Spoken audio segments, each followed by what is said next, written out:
Well, following on from the news that was probably inevitable for most people to hear, that the Classic TT, the Manx Grand Prix, has been pulled for this year. We've got Laurence Skelly. Of course, this comes under motorsport, and I guess at the end of the day, this was a decision that we had been expecting, but to a lot of people, it'll still be quite shocking, Laurence, and especially the hotel and all that sort of part of the business here in the Isle of Man that relies on tourism.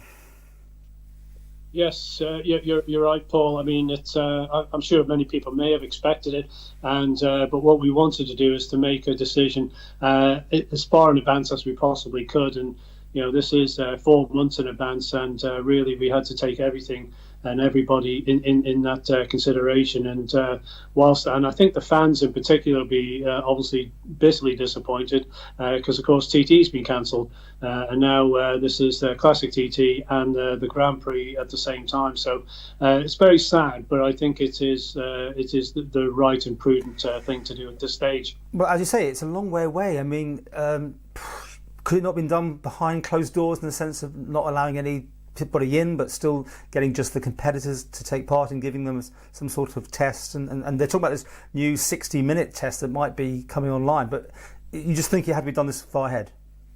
Yeah, no, you're right. I mean, there is a lot going on, and this is ever changing. But I think what we've got to do is, first and foremost, we have to respect our medics. In terms of the capacity issue there.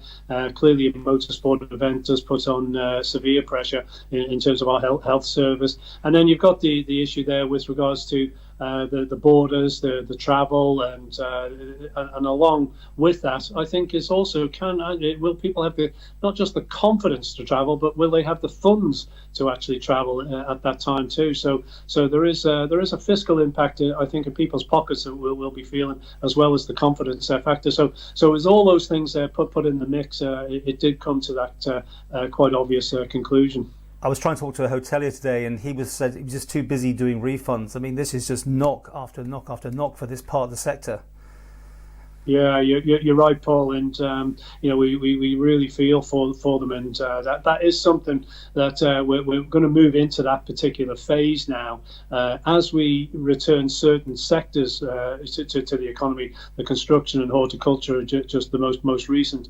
What that allows us to do as they sort of come off the support mechanism in terms of fiscal support for them, it allows us to have some time now to consider and strategize. What this not what the impact is, which we know that is severe, and bear in mind that they were the first hit, the tourism and the hospitality industry, and they had the promenade, they had the Flybe, prior to all this. So this really compounds it. But where do we come through this? And now we'll be able to spend some time, hopefully, in understanding that and strategize. Will there be any extra financial support for people who are going to lose out? I mean, it's just also like the cricket clubs, the rugby clubs are all use their places to put on events and put tents up. Will there be any more support for any of the sector? Yeah, and that's what we've got to understand, really.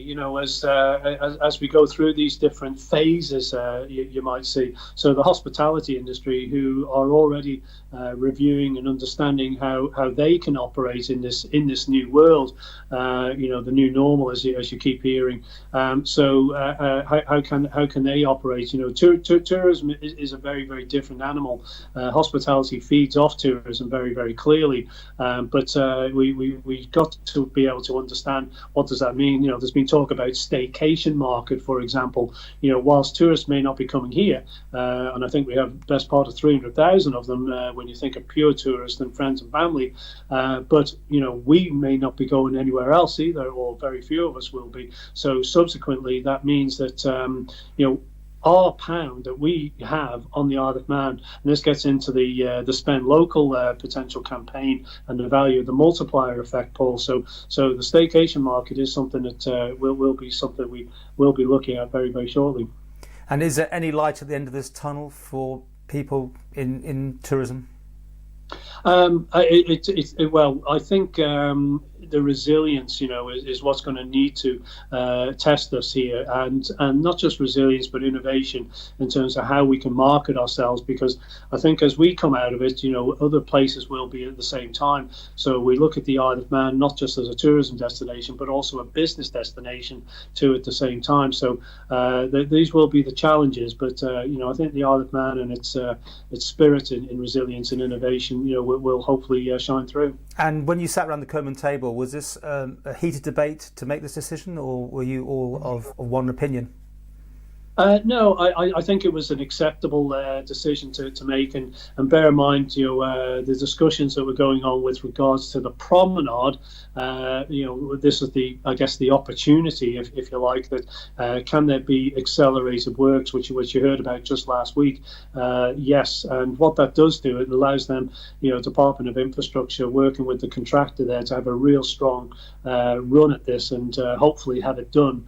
I think the target is the 31st of March next year, in time for the Easter season beyond. So that allows us then to, when we talk about strategizing for tourism, where they are and what they will be able to come back with, and try and be as positive as we possibly can at that time. And finally, obviously, you must be quite pleased that there's construction going on again now. That sort of part of the economy is going to pick up. Yes, yes, absolutely, and it's good to see that they followed guidelines which were put in place, I think, pretty early doors, and there were a number of them were operating under essential maintenance in any case. So now they are up and running to a certain extent. That allows us to generate some revenue into the economy, which is important, because that's what supports the health service and all the frontline services that we as a government need to operate. So yes, that is positive, and but I would say that the public, I have to acknowledge, have been very, I think, been very tolerant and quite vigilant for the most part, bar for one or two isolated cases. But the public have been fantastic, and as I keep saying, the Manx will be known for change now in the future, and that will continue, I'm sure.